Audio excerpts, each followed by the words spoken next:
Do you ever go to the beach on a nice sunny day and as you sit down in the sand you can find like plastic around you? Or do you ever just see those commercials that shows how plastic pollution in the oceans are taking over the world and killing our mammals?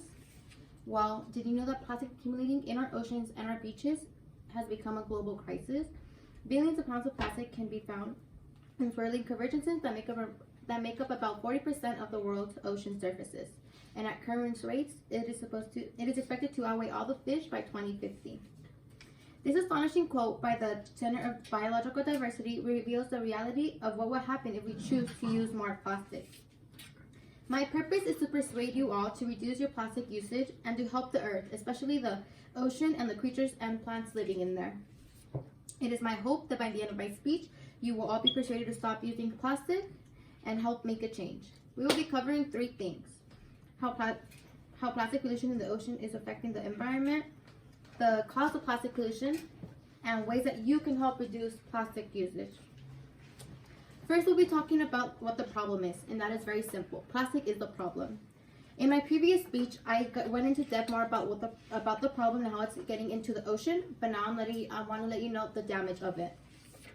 According to the article, How Long Does It Take for Plastic to Break Down, written by Allen's Factory Outlet, he states how most common plastics are not biodegradable or are able to be broken down by bacteria or living organisms. However, if they are able to be decomposed, it'll take centuries before they leave the ocean. Since most plastic is not biodegradable, they just break down into smaller pieces which contain dangerous chemicals that enter the ocean.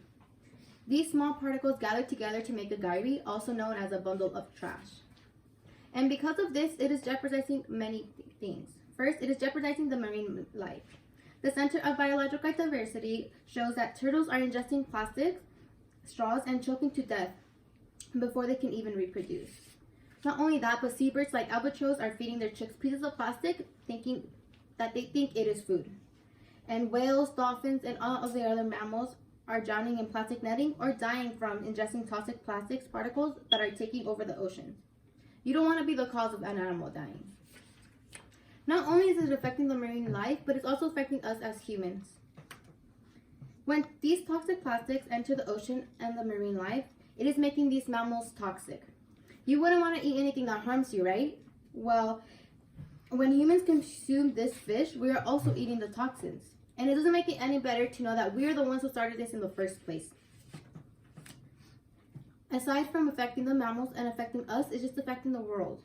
According to the Surfers Against Sewage, it showed how in 1950, the population of 2.5 billion people produced 1.5 million pounds of plastic. In 2016, the global population of more than 7 billion people produced over 300 million tons of plastic. And this is set to double by 2034. We don't take into account the harm we are doing into the environment and the nasty environment we are leaving for future generations. Instead of making the world a better place, we're just going to make it a worse one. And now that I talked about the plastic problem and the effects that it has in the environment, I'm going to be talking about the causes of this. There are many causes of this, but I will be going to the main ones. And first, negligence is the main cause of plastic pollution. The Solar Impulse Foundation states how 80% of the marine litter comes from land. This pollution comes from mainly household items, household waste, which is poorly recycled, dumped in landfills, or abandoned in nature. We, as humans, are the ones to blame for this problem. We use more plastic than what we need, and we carelessly throw it away without knowing where it's headed. I know for a fact you guys have seen that every time you go outside for a walk, there's plastics on the floor. Being negligent is a cause of plastic pollution. Another cause of plastic pollution is the fishing nets in the oceans. Although this industry is bringing in fish, they contribute to the pollution in the ocean. When the fishermen go to the ocean to capture these fish, they submerge the fish nets on top of the ocean for a long periods of time. And due to this, the fish nets are leaking toxics, which poisons the fish.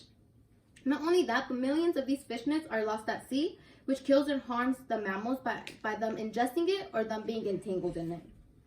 And now that I talked about the main causes of plastic pollution in the ocean, let's talk about ways that you can help beat this problem and help the ocean. But first thing first is to limit your usage. In the article, you can prevent plastic from harming marine life.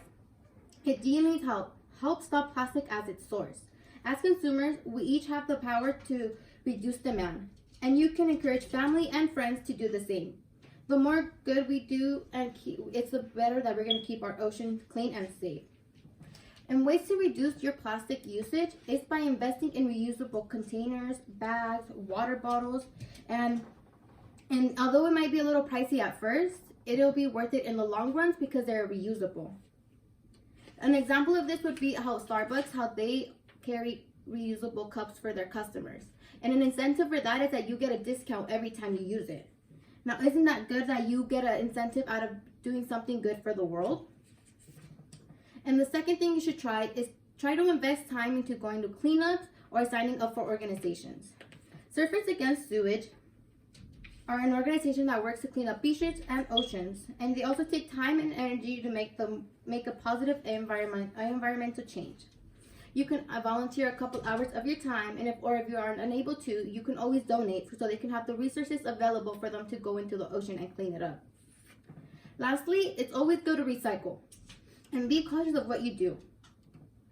All you have to do is fill in a bag full of water bottles, take it to the recycling place, and they'll do the work for you. Isn't that cool? And not only that, but when you recycle, you'll get money back.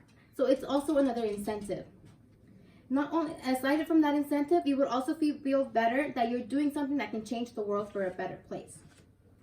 Now that I finished my speech, I hope that you are all persuaded to limit your plastic usage.